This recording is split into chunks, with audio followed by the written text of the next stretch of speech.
রাধে রাধে প্রভুজিরা, মাতাজিরা, সবাইকে একবার রাধে রাধে বলে আবার আরম্ভ করছি। শঙ্করাচার্য 8 বছর বয়সেই সন্ন্যাস ধর্ম গ্রহণ করার জন্য বাড়ি ত্যাগ করলেন। আর ওই কালাটি গ্রাম থেকে, কেরালার থেকে 2000 কিলোমিটার দূরে নর্মদার তীরে পৌঁছলেন গুরু খুঁজতে খুঁজতে।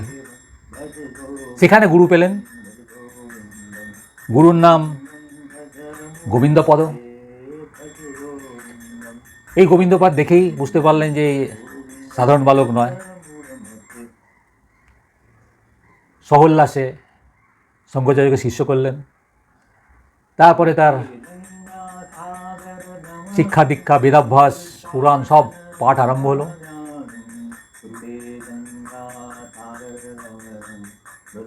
অতি অল্প বয়সেই যত শাস্ত্র ছিল সব পড়া হয়ে গেল, পণ্ডিত হয়ে গেল। তখন গুরু তাকে আদেশ দিলেন যে শঙ্কর, এখন তুমি গ্রন্থের টিকা লেখা, গ্রন্থ লেখা এই জন্য তৈরি। 14 বছর বয়স থেকে শঙ্করাচার্য বেদ, উপনিষদ এসবের ওপরে লেখালেখি আরম্ভ করলেন। অনেক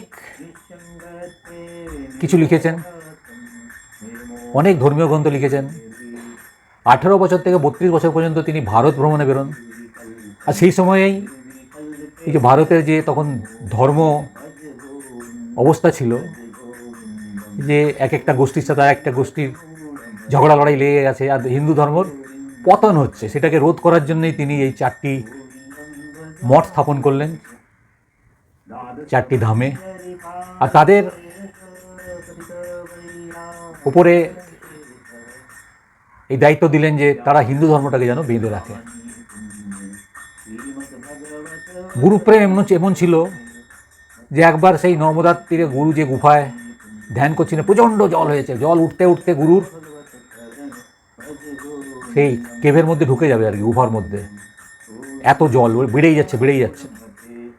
তখন শঙ্করাচার্য তার কমণ্ডলুটা ওই গুফার মুখে রেখে দিয়ে মন্ত্রোচ্চারণ করে বললেন যে জল এই কমণ্ডলু